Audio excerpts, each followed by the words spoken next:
Era el 1 de octubre de 1969. Aquella tarde era la primera vez que sacaba documentos de alto secreto de la caja fuerte que tenía en la corporación Rand. Eran cientos de páginas. Pero la investigación completa se componía de 47 volúmenes y 7.000 páginas. Mi plan era fotocopiarla entera para revelar la historia secreta de la guerra de Vietnam al pueblo estadounidense. The FBI was trying to find out who gave the New York Times a copy of the Pentagon's secret study. Cayó como una bomba. Cuando el New York Times publicó los informes del Pentágono, se armó un gran revuelo en todo el país. This is an attack on the whole integrity of government. If whole file cabinets can be stolen and then made available to the press, you can't have orderly government anymore. A name has now come out as the possible source of the Times Pentagon documents. It is that of Daniel Ellsberg, the top policy analyst for the Defense and State Departments. I think it is time in this country to quit making national heroes out of those who steal secrets and publish them in the newspaper. Era nuestro primer año de matrimonio y cabía la posibilidad de que lo encerrasen en la cárcel para el resto de su vida.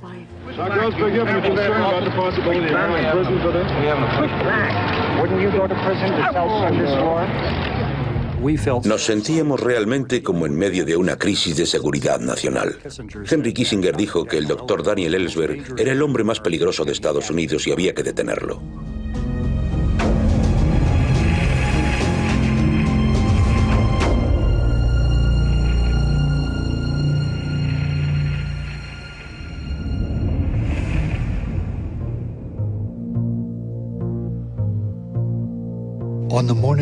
La mañana del 4 de agosto de 1964 empecé a trabajar en el Pentágono bajo las órdenes del secretario de Defensa Robert McNamara. Ya en mi primer día de trabajo se cernía el desastre. Llegó un telegrama que informaba del ataque que estaban sufriendo los buques de guerra estadounidenses en el Golfo de Tonkin, en Vietnam del Norte. Yo me enteré cuando vi que mi jefe estaba con McNamara eligiendo objetivos para vengarse de Vietnam del Norte. Seguían llegando telegramas a cada minuto.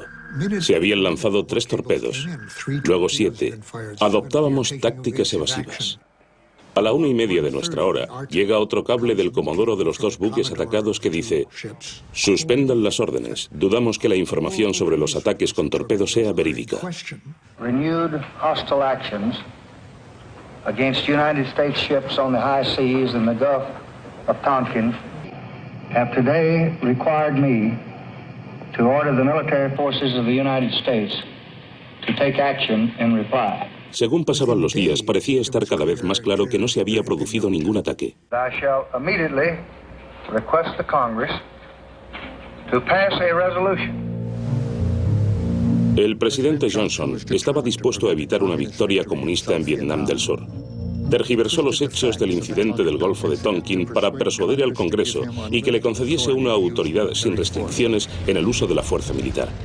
Así empezó una guerra que duraría otros 11 años.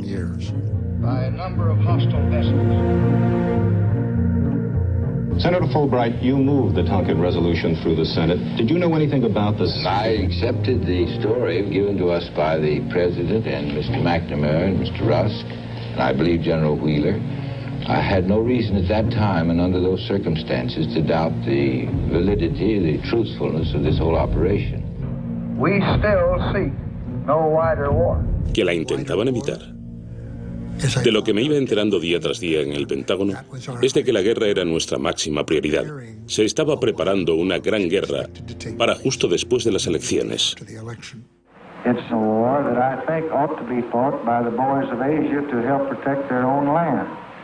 And for that reason, I haven't chosen to enlarge the war. Aquella fue una mentira premeditada. Lo sabíamos todos dentro del gobierno y no lo revelamos a la prensa ni a la opinión pública ni al electorado durante las elecciones. Fuimos miles de personas, entre ellas yo, las que lo guardamos en secreto. Much has been written about the war in Vietnam, but little has made us understand what it is really like. My guest today, David Halberstam, Tenía un programa de radio que se escuchaba por todo el país. En ese momento me encontraba en Washington, D.C., haciendo entrevistas a congresistas y miembros del gobierno. Y un amigo me organizó una fiesta en la que invitaba a amigos suyos. Me dijo, voy a invitar a un amigo, pero no te acerques a él. Es inteligente, pero peligroso. Se refería a que era mujeriego y se acababa de divorciar. Cuando llamó a la puerta, la luz baja del techo le iluminaba sus ojos azules y me quedé con la boca abierta. ¡Qué guapo era! En ese momento pensaba que Patricia estaba por encima de mis posibilidades. Trabajaba todos los sábados 12 horas y los domingos mediodía. El primer día libre que tuve en el Pentágono, se me ocurrió llamarla y le dije, mañana lo tengo libre y me gustaría ir a ver los cerezos en flor.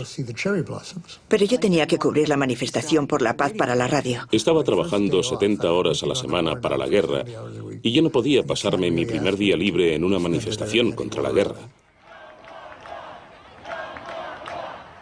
Pero al final fuimos e hicimos una marcha alrededor de la Casa Blanca.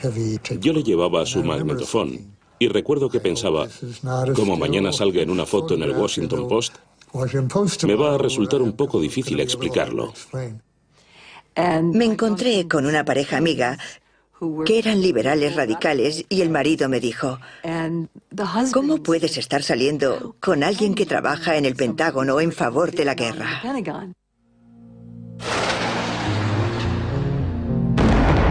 A principios de 1965, la guerra de Vietnam estaba a punto de extenderse y yo era uno de los que la planificaban. El secretario de Defensa, Robert McNamara, me había ordenado que reuniese ejemplos de las atrocidades cometidas por el Vietcong. Con esa información, el secretario pensaba convencer al presidente Johnson para que lanzase una campaña de bombardeos sistemáticos en Vietnam del Norte. Yo me opuse personalmente a la táctica de bombardear el norte, pero una orden de McNamara era como si viniera directamente de Dios.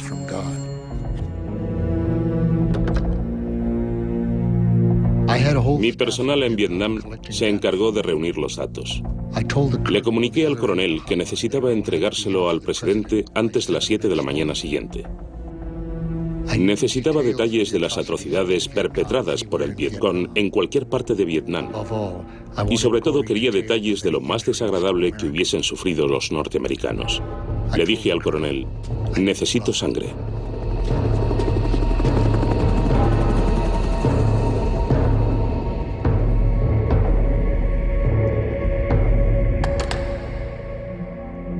A principios de los 60, Dan Ellsberg era un líder.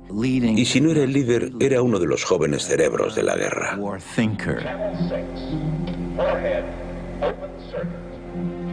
La bomba atómica había cambiado mucho. Y los militares sabían que necesitaban ideas nuevas. Así fundaron RAND y la llevaron de forma deliberada a la costa oeste de Estados Unidos para que estuviese fuera del alcance de la gente entrometida de Washington. Allí básicamente se alentaba a concebir ideas nuevas y a pensar a lo grande.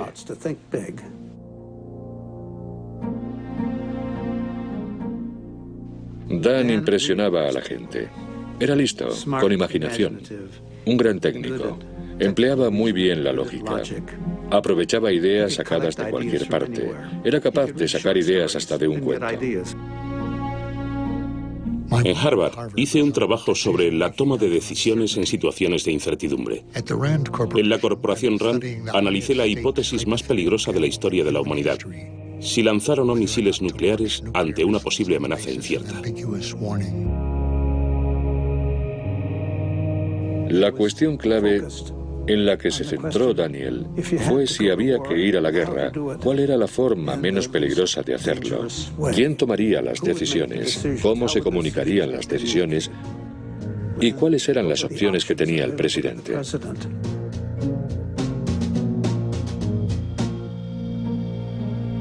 Hacia las 4 de la mañana conseguí lo que necesitaba.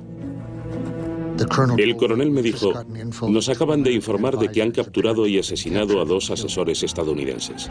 Le pedí que me diera detalles explícitos para que resultase más dramático. El coronel me dijo que los cuerpos presentaban señales de haber sido arrastrados, probablemente con cadenas. Y yo le dije, muy bien, necesitamos más cosas así. ¿Has encontrado alguna otra cosa parecida? Pero este fue el único incidente contra ciudadanos estadounidenses que encontraron. Puede que hubiera sido el único de la guerra de Vietnam hasta ese momento, pero con uno era suficiente para hacer el informe. A las 6:30 de la mañana ya lo tenía preparado. Poco después de las 9, McNamara volvió de la Casa Blanca y le dijo a mi jefe que me diera las gracias por la información y que era justo lo que necesitaba.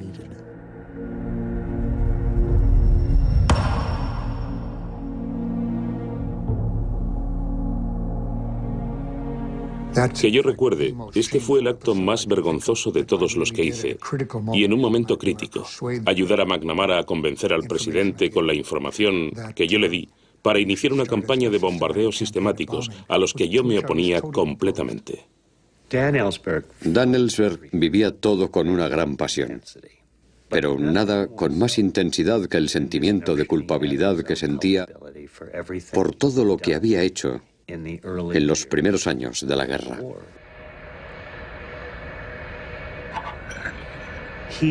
Daniel desempeñó una función importante en lo que sería la campaña de bombardeos más ridículamente desproporcionada de la historia de la humanidad.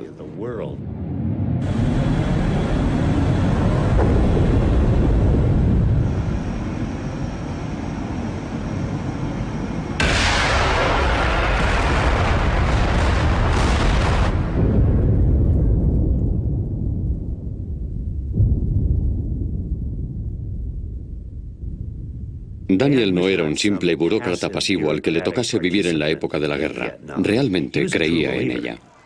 I saw our involvement in the context of a worldwide conflict with communism, a Cold War perspective that I shared with most of my fellow officials. Vietnam, Vietnam! Vietnam, Vietnam! Creía en la teoría principal que defendía el gobierno, que ser aliados de Estados Unidos sería bueno para esa gente. Tenía su cierto lado idealista. Se suponía que en Vietnam estábamos protegiendo la democracia o la posibilidad de que existiera una democracia en lugar de una dictadura estalinista.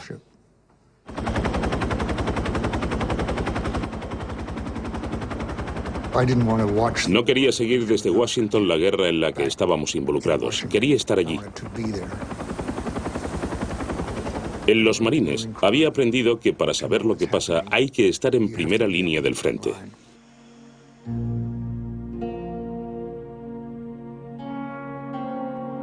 En el cuartel general de la división me enseñaron una tabla con los cientos de patrullas que se hacían todas las noches en esa zona. Elegí una de las patrullas de la tabla y fue en ese momento cuando el oficial superior del batallón me informó de que ya no se estaban haciendo patrullas en ninguna parte del país. La tabla era un engaño, una ilusión, como el resto de las estadísticas optimistas que se habían publicado durante años. Nuestras fuerzas vietnamistas no hacían patrullas nocturnas. Por la noche solo salía el Vietcong. El país era suyo al ponerse el sol.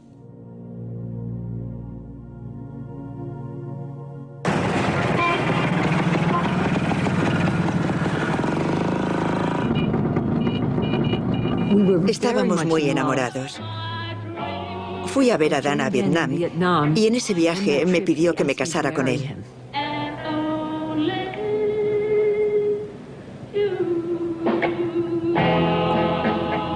Fuimos a una fiesta en la que había una persona que había estado en Vietnam del Norte y describía las consecuencias de nuestro bombardeo. Al parecer, estaba provocando una indignación visceral. Y nos fuimos de la fiesta. Patricia, que había bebido un poco, me dijo: ¿cómo puedes estar formando parte de esto? Porque en cierto modo creo que no se daba cuenta de lo mucho que estaba contribuyendo a esa guerra. Y yo pensaba, Estoy en contra de los bombardeos. Quiero detener los bombardeos en Vietnam del Sur. Intento hacer todo lo posible para reducir el número de víctimas y nada de eso se me tiene en cuenta. Al contrario, Patricia me considera responsable directo de la guerra. Le acusé de aquello con tanta pasión que Dan se puso a la defensiva. Me dijo que no quería estar con alguien que tuviese una opinión tan negativa de él y que no veía que estaba arriesgando su vida por intentar detener los bombardeos y de llevar la democracia a ese país. Pero es que él seguía convencido de que estaba haciendo el bien. Los compañeros con los que trabajaba, que solían ser del Departamento de Estado, eran gente a la que le encantaba el peligro, el riesgo, la aventura, como si estuviesen en una película de John Wayne. Creo que mucha gente se alista en los marines para ver si pueden estar a la altura, porque nunca se han puesto a prueba ni han podido jugar con armas. Yo quería ser soldado y los marines me ofrecían la oportunidad de serlo. Creo que yo era el único teniente primero de la segunda división de marines que tenía una compañía de fusileros y me encantaba ser el oficial al mando de la compañía. Tener a 211 hombres bajo mi responsabilidad y encargarme de su formación y de su seguridad. Aquella fue la época más feliz de mi vida a nivel profesional.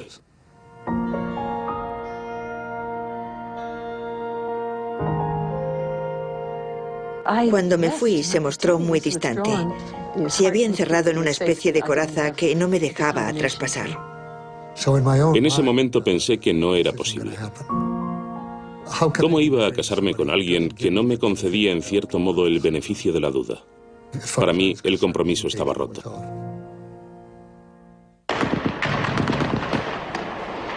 I first met Ellsberg in the paddy fields of the northern Mekong Delta in mid-1966. He had a Schmeisser submachine gun in his hand. He was dressed in fatigues and he was attempting to lead an American infantry company on an attack on a sniper position in a hamlet. Dan Ellsberg then was very hawkish and very eager. And was he then a Marine? No, he wasn't. He was a civilian. A civilian, and so he was a civilian. But I asked him what the devil was he doing in the Mekong Delta with a Schmeisser machine pistol. He said he had gone there to look at how the war was going. He felt it wasn't going very well, and he wanted to see it go better.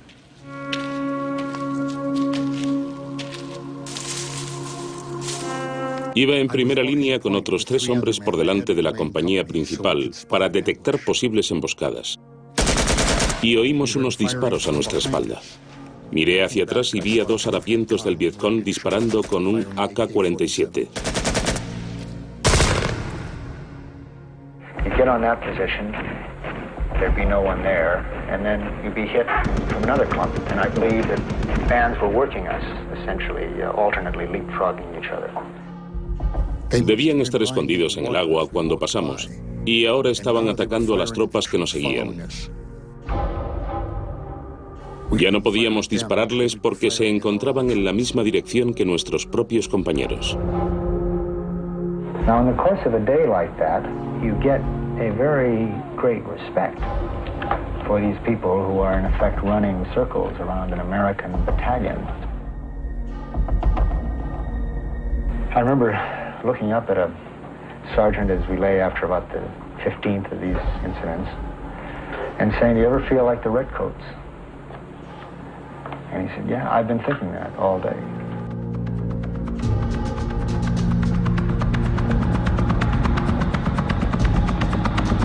Estaba empezando a darme cuenta de que no podíamos vencer a este enemigo en su propio terreno. Así no íbamos a ganar. Esta gente no iba a ceder.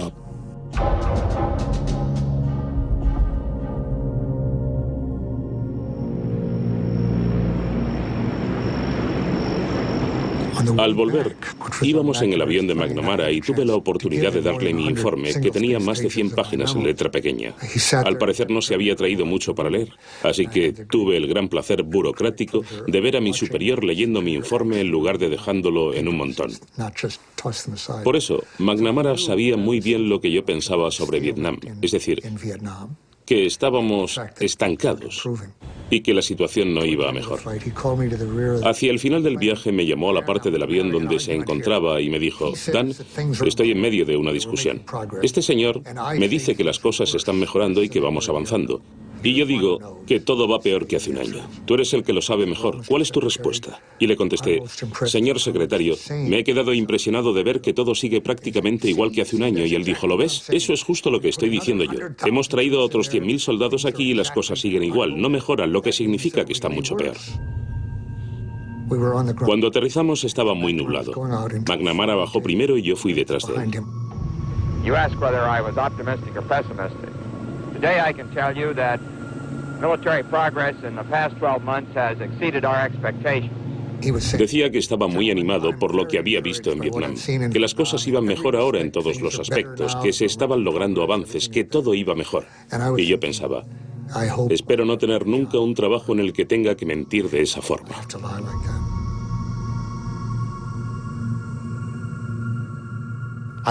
Sabía que las grandes dudas de McNamara seguían profundizándose.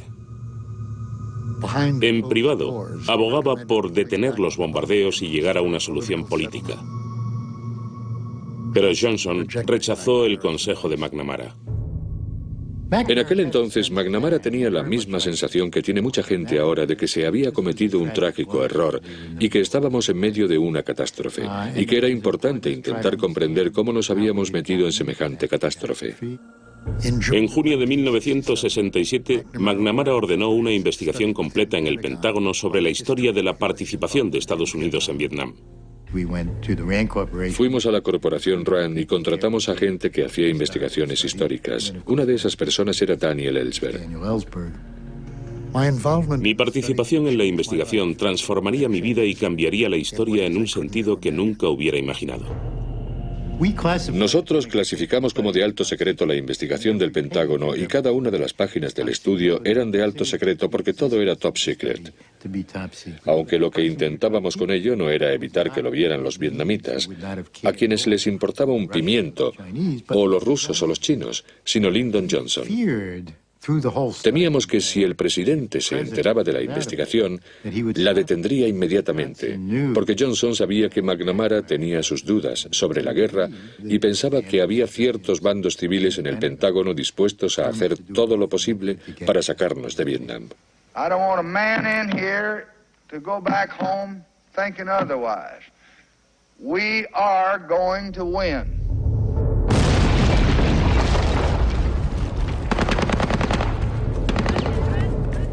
Pero el optimismo de Johnson estaba a punto de venirse abajo. En el año nuevo vietnamita de 1968, un ataque masivo por sorpresa pilló desprevenidas a las tropas estadounidenses. Por primera vez, la guerra llegaba a las ciudades de Vietnam, incluida Saigón. La ofensiva del Tet fue un golpe devastador para la moral estadounidense y la opinión pública norteamericana empezó a perder su fe en la guerra. With a bold series of raids during the last 3 days, the enemy in Vietnam has demolished the myth that Allied military strength controls that country. The communists hit the very heart of Saigon. Cuando el general superior de Johnson le pidió más tropas, la noticia se filtró y apareció en el New York Times, lo que provocó un tremendo alboroto en el Congreso. I would feel that our people were badly misguided and did not understand the consequences of such a disaster. Well, we agree on one thing, that they can be badly misguided, and you and the President, in my judgment, have been misguiding them for a long time in this war. Ahora era consciente de que mi anterior actitud había sido errónea, que no estaba cumpliendo mis responsabilidades con mi país, la Constitución, la ciudadanía o las tropas, guardando ciertos secretos que habían provocado una escalada de las hostilidades. Eso había sido un error. Pero la pregunta era, ¿cómo se podrían cambiar las cosas? Me reuní con el periodista Neil Sheehan del New York Times y filtré un informe secreto de la CIA sobre las fuerzas de las tropas enemigas. La noticia salió en primera plana. Era la primera vez que me había salido de los canales oficiales para influir en el devenir de la guerra.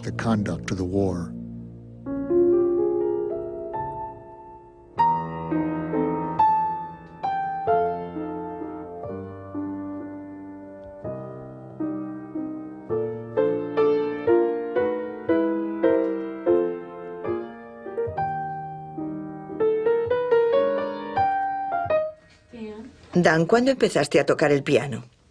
A los 5 años y hasta que cumplí los 15. ¿Y te lo tomabas muy en serio? Durante 10 años me pasaba todo el tiempo tocando y después me pasé 40 años sin tocar. ¿Qué te pasó? Se murió mi madre. Era ella la que quería que fuese concertista de piano. El 4 de julio de 1946 íbamos hacia Denver cruzando Iowa entre sus maizales. Era un día de mucho calor y mi padre se quedó dormido al volante. El coche se salió de la carretera. Mi padre dio un volantazo y el coche se chocó de lado contra un muro. En ese lado viajaban mi madre y mi hermana y murieron las dos.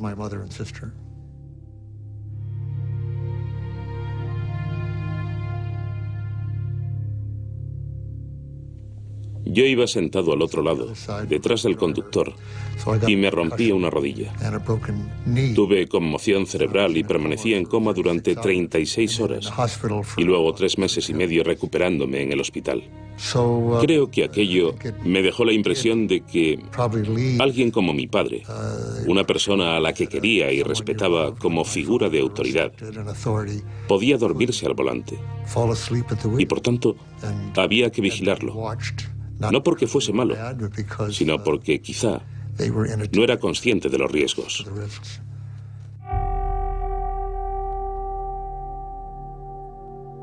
Once meses antes de aquello, cuando tenía 14 años, se produjo la destrucción de Hiroshima y Nagasaki. Aquel acontecimiento me preocupó enormemente y no me hacía presagiar nada bueno.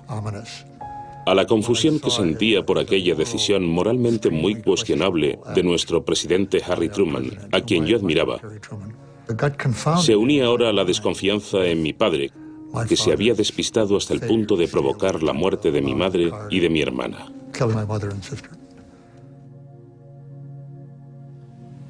I shall not seek, and I will not accept the nomination of my party for another term as your president. Never has so much power been used so ineffectively as in Vietnam. Después de la ofensiva del Tet, el apoyo a la guerra cayó en picado y Johnson se retiró de la carrera presidencial en 1968. I pledge to you, we shall have an honorable end to the war in Vietnam. Richard Nixon ganó las elecciones prometiendo una paz con honor. La opinión pública pensaba que tenía algún plan secreto para finalizar la guerra. Henry Kissinger defendía en ese momento la necesidad de salir de Vietnam en un plazo de tiempo prudencial. Y eso era radicalmente diferente del punto de vista al que nos tenía acostumbrados la clase dirigente. Al decir que tendríamos que marcharnos y que solo pedíamos que no nos dejasen en ridículo tomando el poder inmediatamente, nos dejó a mí y a casi todo el mundo con la falsa impresión de que Nixon pensaba también de esa forma. Pero Nixon no llegó a pensar de esa forma ni por asomo.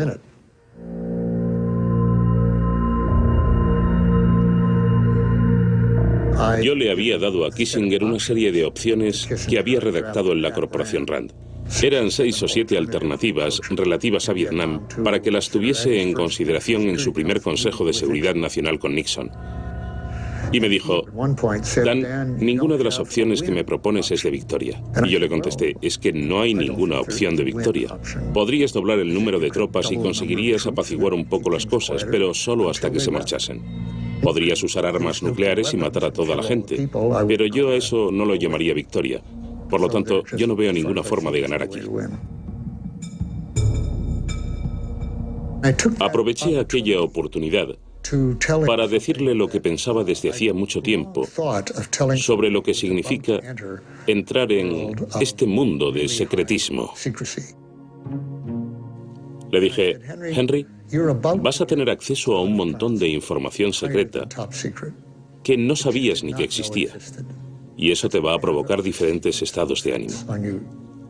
Primero, te vas a sentir eufórico por tener a tu disposición toda esa información de la que desconocías su existencia. Después te sentirás tonto por no haber sabido todo esto antes. Pero no te sentirás así durante mucho tiempo. Muy pronto empezarás a sentir que el resto de la gente es tonta. Pensarás, ¿qué me diría este experto si supiera lo que sé yo? Y al final, terminarás por no escucharlos. Creo que todo el mundo pensaba que se había elegido a Nixon para poner fin a la guerra y que lo iba a hacer. Pero yo enseguida tuve claro que no lo iba a hacer. A finales del verano del 69, Mort Halperin estaba trabajando para Kissinger en la Casa Blanca y dijo: no solo se va a quedar allí, sino que amenaza con intensificar la guerra.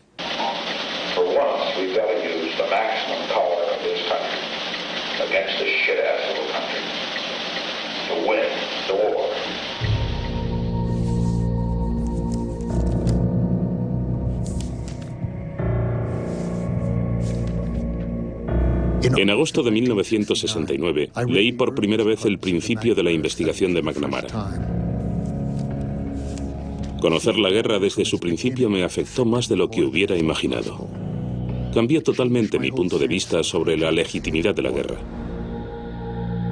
Me di cuenta de que había sido una guerra estadounidense desde el principio. El presidente Truman financió a los franceses para recuperar su excolonia, a pesar de que sabía que los franceses luchaban contra un movimiento nacional que tenía el apoyo del pueblo. The cost of defending freedom, of defending America, must be paid in many forms and in many places. Eisenhower apoyó a un dictador brutal para suspender las elecciones convocadas según los acuerdos de Ginebra de 1954. Nos oponíamos a unas elecciones y al mismo tiempo fingíamos apoyar la democracia. We are attempting to help Vietnam maintain its independence and not fall under the domination of the communists. Kennedy mintió al pueblo y al Congreso diciendo que solo necesitaríamos asesores, a pesar de que sus propios expertos militares le habían dicho que perderíamos Vietnam del Sur a menos que enviásemos inmediatamente unidades de combate. Ahora veía que Johnson había seguido la misma costumbre de mentir que sus antecesores.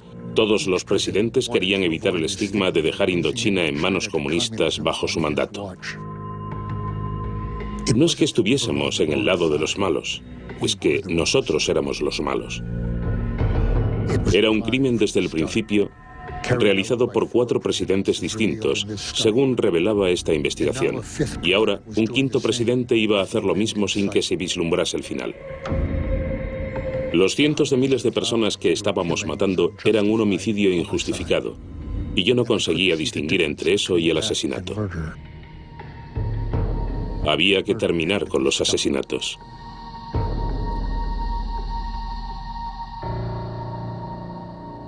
Henry, you don't have any idea. The only place where you and I disagree the first time is in regard to the bombing. You're just out there concerned about the civilians, and I don't give a damn.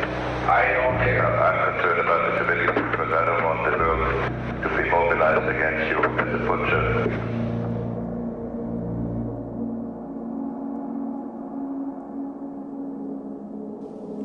Él procedía de una máquina burocrática de guerra enormemente poderosa. Y, por tanto, su forma de pensar procedía también de esa misma máquina. Tenía que empezar a cuestionar sus propios actos del pasado. ¿Qué hice? ¿A dónde iba? ¿Qué significa esa foto con un rifle en la mano?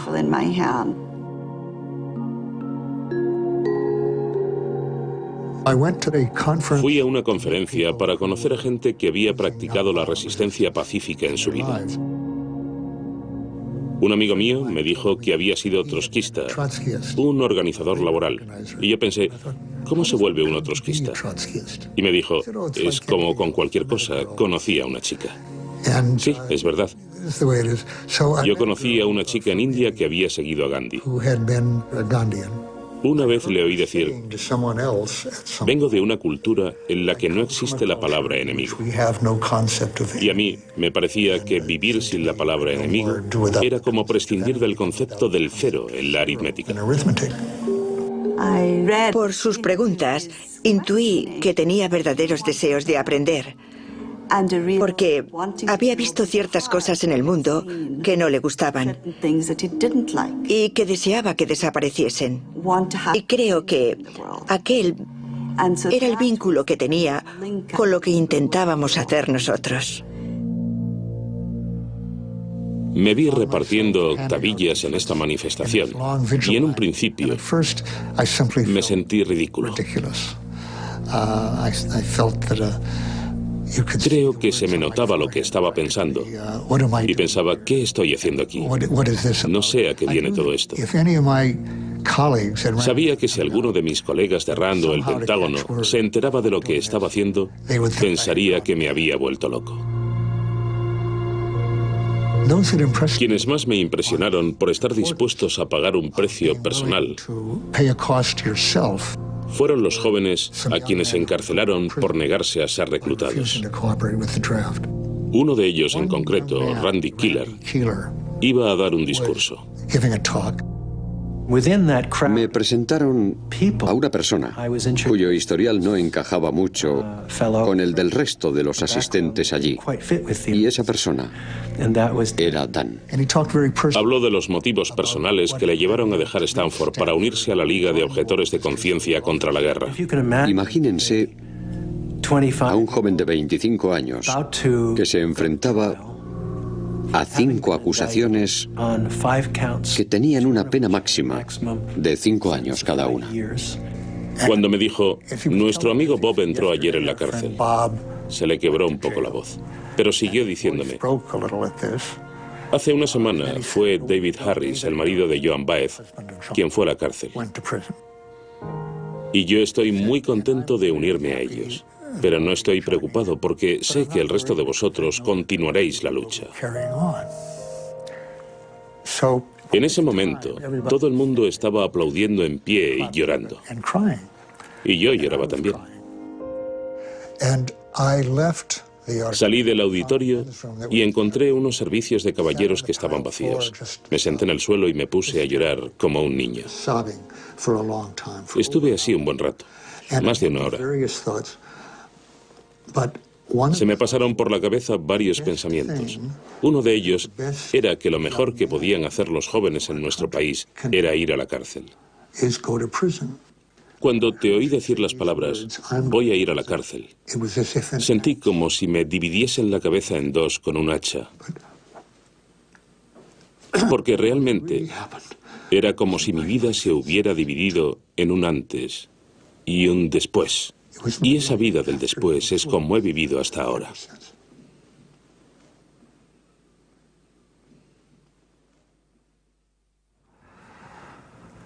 Pasado un buen rato, me levanté, me lavé la cara y creo que luego seguí llorando un poco más. Pero después pensé, ¿qué puedo hacer para ayudar a que termine la guerra ahora que estoy dispuesto a ir a la cárcel?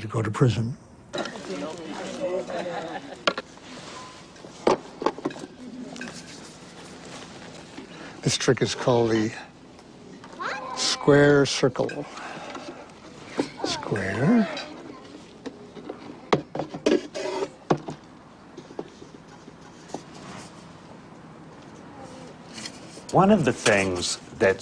Una de las cosas en las que sobresalía Dan era en la dureza con la que se juzgaba a sí mismo. Era la persona que más atormentada estaba de cuantas había conocido. No paraba de pensar cómo he podido hacer lo que he hecho. Quizá es que hacía poco que se había dado cuenta de ello. Pero poco a poco iba encajando las piezas de esa investigación de la que yo nunca había oído hablar. No se trataba de una poción mágica, sino de algo tan revelador que era capaz de cambiar tu punto de vista.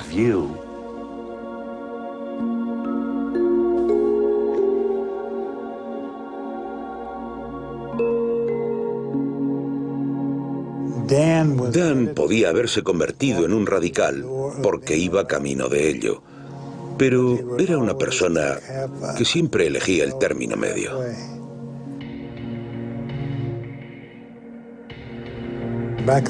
Vino a buscarme a la corporación RAND y me pidió que le contase toda la información militar que había sobre Vietnam. Y yo le dije, vale, pero vas a tener que sentarte. All the Vietnamese have ever wanted is self-determination, really. Había estado en Vietnam un par de años y tenía un punto de vista mucho más radical que yo en ese momento. Tuve una larga charla con él en RAND y me gustó. Es una persona muy agradable, es comunicativo, simpático y muy listo. Había renunciado a la antigua cohorte de personas que tenía en la corporación RAND y venía a verme a mí. Venía todos los días a mi oficina. Salíamos a cenar juntos, incluso con parejas. Y la gente murmuraba porque él había sido uno de los jefes. Escribió informes que acabaron por costarle su puesto de trabajo. Habló sobre la tortura y otra serie de temas que no gustaron. Cuando se fue de RAND, escribió sobre las mentiras que había visto en sus investigaciones, sobre todas las mentiras que había en general. Yo le conté que conocía una investigación donde aparecían mentiras a muy alto nivel. Le dije, Dan, deberías filtrarlo a la prensa.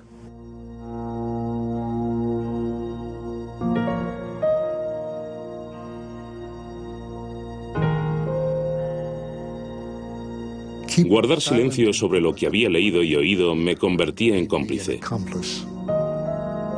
Ellos no eran los únicos que habían mantenido en secreto todas esas decisiones ante el pueblo estadounidense. Yo también había guardado el secreto. En un principio yo había sido un mero observador, un científico social de la corporación RAND, interesado en conocer los procedimientos internos del gobierno. Pero mi función era la de participar, incluso cuando realizaba críticas internas. Después de presentar mis objeciones, me quedaba observando y participaba en definitiva, porque seguía realizando los trabajos que me asignaban.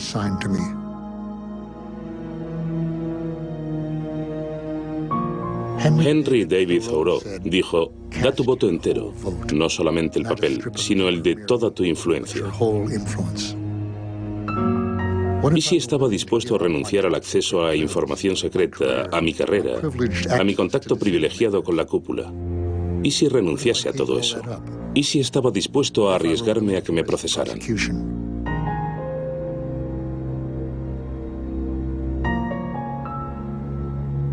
Así que pensé, tengo miles de páginas de documentos en la caja fuerte que desmienten toda esta sarta de engaños. No voy a seguir participando en este sistema de mentiras. Fui a ver a Tony y le dije, ¿recuerdas lo de la investigación que te conté? La tengo y voy a revelarla públicamente ahora mismo. ¿Quieres ayudarme? Me preguntó si podía conseguir una fotocopiadora y le dije, conozco el lugar perfecto.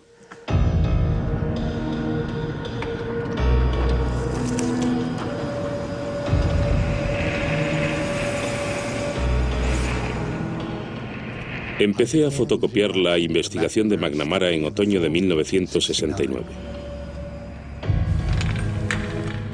Todos los días, cuando trabajaba en RAND, me metía varios volúmenes en mi maletín para llevármelos a casa. Cuando pasaba por delante de los guardias de seguridad, se me aceleraba el pulso. No podía evitar pensar en el montón de acuerdos de confidencialidad que había firmado a lo largo de mi carrera en el gobierno. La tarea parecía interminable.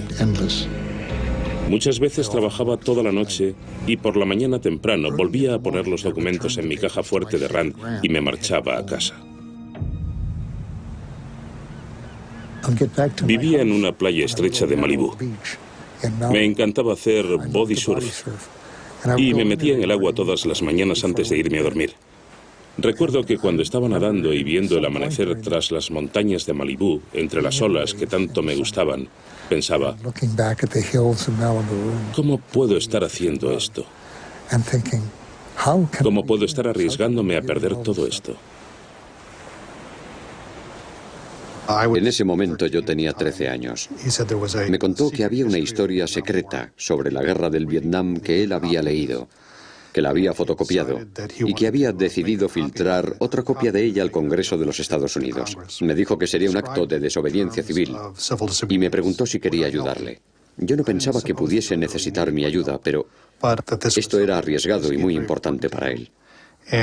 Y también le parecía importante que participase yo de alguna forma. Creo que fue esa misma tarde cuando empezamos a fotocopiar los documentos del Pentágono. Mis hijos se vieron involucrados en un sentido del que yo no era consciente. Su madre, mi anterior esposa, pensaba que había hecho muy mal involucrando a mis hijos en esto. Sin embargo, yo pensaba que les había dado la oportunidad de participar en algo que sería histórico. Yo no sabía cuándo iban a detenerme, pero pensé que sería en cuestión de semanas y que probablemente no podría volver a ver a mis hijos más que a través de un cristal. Yo quería que mi hijo, que tenía 13 años, viera que estaba haciendo esto porque me parecía lo más honrado y moralmente correcto, no porque me hubiera vuelto loco.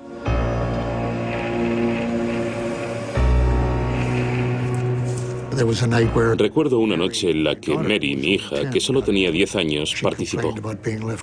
Se quejaba porque la había dejado en el coche y se vino con nosotros. Le di algo para que nos ayudara. Tony hacía las fotocopias, Robert las cotejaba y Mary cortaba la frase Top Secret de la parte superior e inferior de las páginas. Trabajábamos sin parar hasta que un día de repente llamaron a la puerta. Llamaron a la puerta de cristal que había a mi lado y vi a 2 policías enormes uniformados. Era la policía de Los Ángeles. Recuerdo que pensé, qué gente más eficiente. Y se encontraron con esta escena familiar, con mi hija de 10 años y mi hijo de 13 años. Antes, tapé un poco la fotocopiadora, cogí la tapa y la puse sobre los documentos. Limpié un poco por encima y finalmente abrí la puerta. Le dijeron que se le había vuelto a disparar la alarma y mi padre les dijo, perdón, tengo que aprender a manipularla. Y le respondieron, vale, pero tenga más cuidado. Y aquel policía que miraba a través del cristal estaba contemplando el crimen del siglo. Crimen entre comillas, por supuesto. Y nunca se dio cuenta de ello. Al menos no volví a saber nada de él.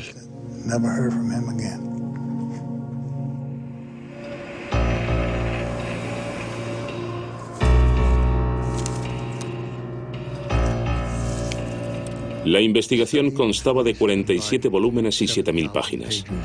Tardaría meses en fotocopiarla.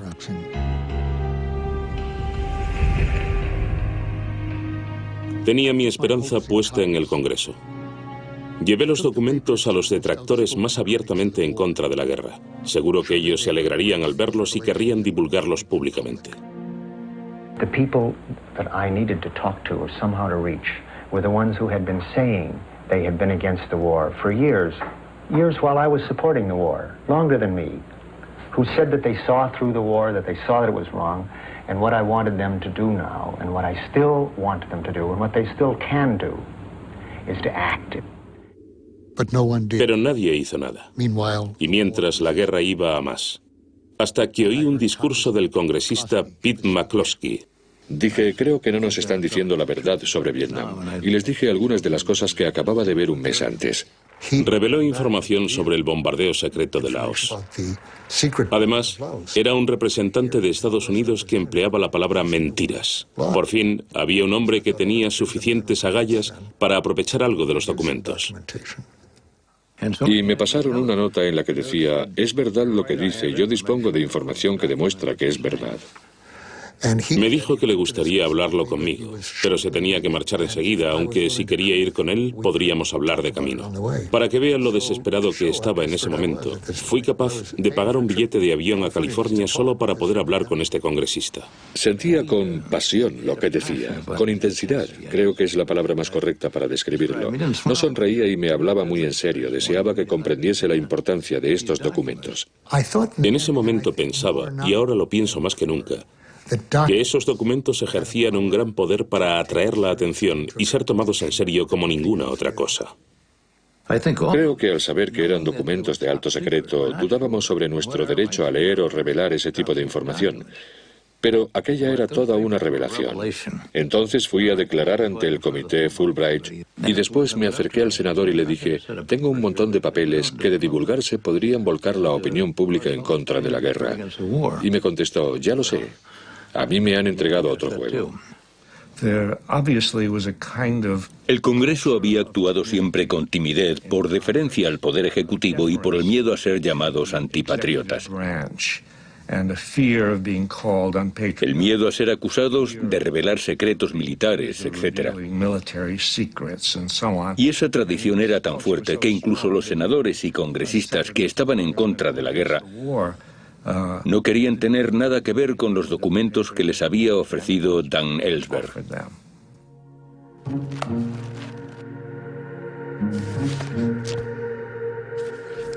Yo le había contado a mi anterior esposa lo que estaba haciendo. Ella se lo dijo a su madrastra, quien al parecer se lo contó al FBI. Y el FBI fue a ver a Harry Rowan, el presidente de la corporación RAND, que me había permitido el acceso a los documentos del Pentágono. Su opinión, en ese momento, es que yo no había incumplido ninguna ley si se los había entregado al Senado.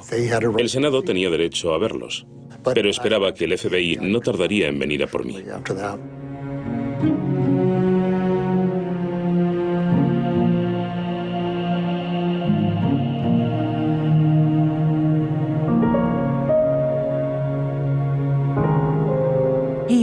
Había cambiado de forma radical su perspectiva sobre la guerra y yo lo sabía. Sabía que había cambiado. Era nuestro primer año de matrimonio y que había la posibilidad de que lo encerrasen en la cárcel para el resto de su vida. Me dio unos cuantos documentos para que los leyera. Me quedé horrorizada de la frialdad, la forma de calcular y, en particular, las expresiones que usaban los torturadores. Frases como, hay que darles otra vuelta de tuerca a los norvietnamitas, o vamos a probar la tortura del cubo de agua.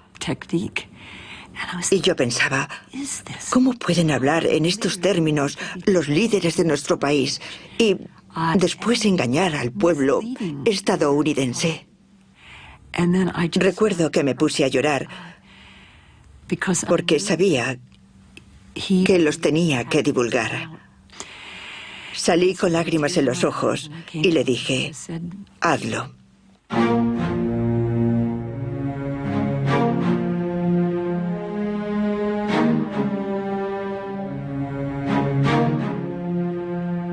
Entré en la habitación del hotel donde habíamos quedado y Neil me dijo, Rick, mira lo que hay aquí. Era impresionante. Los mismísimos documentos de alto secreto de gente como Earl Wheeler, el general Westmoreland, Johnson o Taylor. Veías cómo Kennedy había enviado tropas violando el Acuerdo de Ginebra, que Johnson concentró las fuerzas antes de lo que había dicho. Recuerdo cuando estaba escribiendo el artículo. Esta gente nos mentía impunemente y aquí estaba la prueba en blanco y negro, la verdad sin refutación posible. Los directores comprendieron de inmediato que este asunto era muy delicado y debía mantenerse en secreto. Por ello decidieron sacarlo todo de las oficinas del New York Times y alquilar una suite en el Hilton. Había que tomar un montón de decisiones difíciles e importantes y teníamos que conocer bien el material antes de tomarlas, por lo que necesitábamos tiempo. Ellsberg no podía entender eso. Ellsberg nos presionaba constantemente. No paraba de preguntar, ¿cuándo van a publicar esto en el Times? ¿Lo van a publicar al final? ¿Van a hacer un gran reportaje? ¿Cuándo lo van a hacer? Como fuente de información que era, me consideraba parte del equipo en cierto sentido. Éramos como un equipo defensor de la primera enmienda que trabajaba unido con la misión de informar al pueblo, aunque ellos no me consideraban parte del equipo. Cuando alguien nos daba material, era cosa nuestra decidir qué hacer con ello, cómo plantearlo, qué usar, o si usarlo, o descartarlo.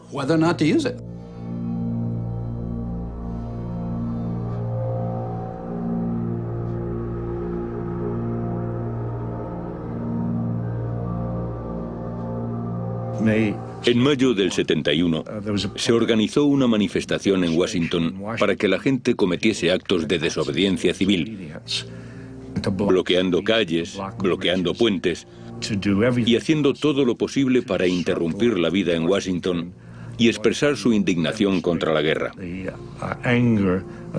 En otras palabras, el rechazo de la guerra era más intenso.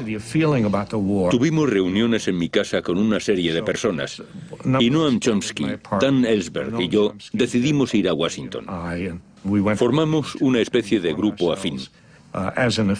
Pero Dan Ellsberg era como el líder del grupo. Él tomó el mando y nos decía cuándo había que levantarse y cuándo sentarnos o desplazarnos. Se comportaba con mucha decisión y nosotros seguíamos sus órdenes. No era exactamente muy democrático. Nos sentábamos en medio de la calle, disparaban gas lacrimógeno en nuestra dirección y nosotros salíamos corriendo. Habían llamado a la Guardia Nacional y la División Aérea 101 había aterrizado en Washington porque estaban aumentando las movilizaciones contra la guerra.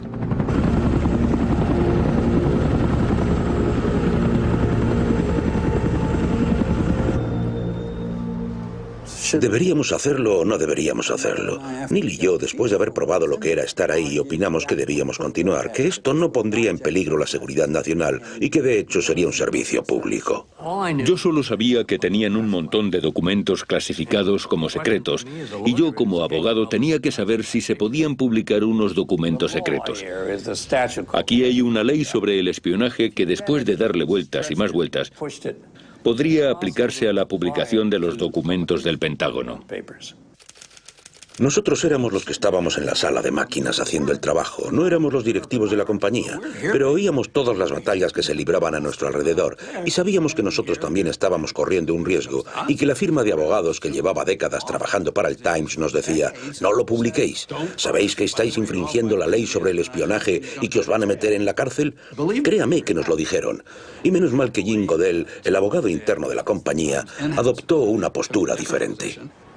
El riesgo que asumió el New York Times era de vida o muerte para una institución. Y no me refiero a las 5.000 personas que trabajaban para el Times, sino a que era el líder de la prensa institucional en un país libre. De alguna forma sospechábamos que tampoco conseguiríamos sobrevivir si decidíamos rechazar este material, que tarde o temprano se sabría que lo tuvimos en nuestras manos y que nos dio miedo publicarlo. Y eso habría sido una enorme vergüenza. Oímos que el director dudaba, ahora sí, ahora no, hasta que por fin, a los 10 días de estar preparando aquella cantidad de material, que era como publicar lo que el viento se llevó 3 veces en cuestión de 10 días, un proyecto enorme, finalmente el director se decidió a firmar y estaba dispuesto a publicarlo. Recuerdo que Jimmy Greenfield nos dijo que se llevaría al director a jugar al golf el sábado, que era el día en el que se imprimía el periódico, para asegurarse de que el director no cambiase de idea. Creo que era un sábado por la noche. Los 4, Dan y Pat Ellsberg, mi esposa y yo, decidimos ir al cine a ver una película que Dan Ellsberg había visto 7 veces y quería volver a verla. Era 2 hombres y un destino. Aquella noche me pareció que se encontraba nervioso y le pregunté: ¿qué te pasa? Y me comentó que le había llamado un amigo del New York Times y le había dicho: no puedo hablar contigo ahora mismo, el edificio del Times está rodeado por guardias armados. Pero las máquinas ya están en marcha y mañana vamos a publicar un documento de alto secreto del gobierno.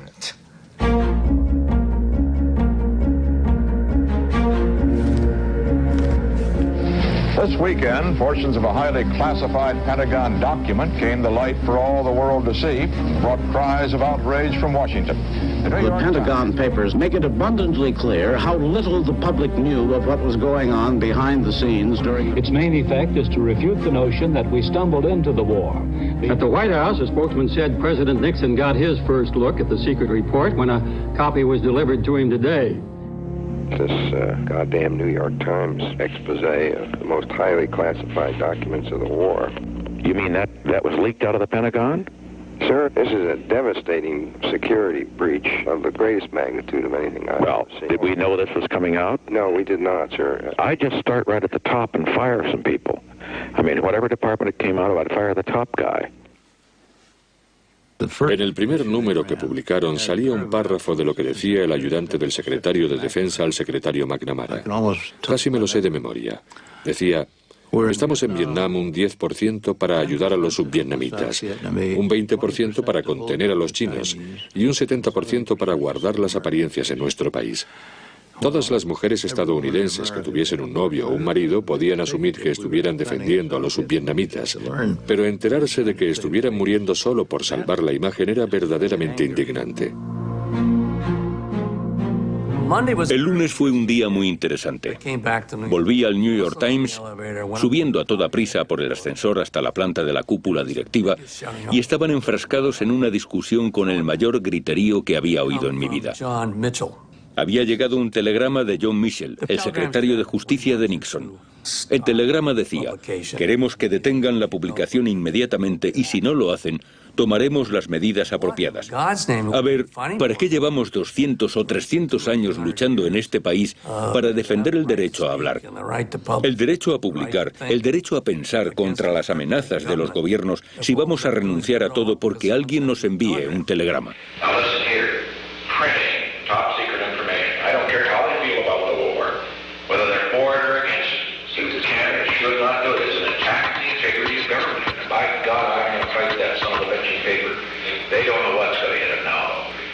A federal court has ordered the New York Times to stop publication temporarily. The government asked for and got an injunction against the Times. Antes de que el gobierno de Nixon prohibiese la publicación del New York Times, nunca un tribunal federal había emitido ningún mandamiento judicial contra ningún medio de comunicación. A name has now come out as the possible source of the Times Pentagon documents. It is that of Daniel Ellsberg, 40 years old, one-time Marine, later a top policy analyst for the Defense and State Departments during the Vietnam buildup. There was no sign of Professor Ellsberg or his family at their home in Cambridge, Massachusetts. Estábamos viendo las noticias en la televisión y vimos que teníamos al FBI en nuestro piso de Cambridge. Pensamos que no podíamos volver allí. Tendríamos que pasar un par de noches en algún motel usando un nombre falso.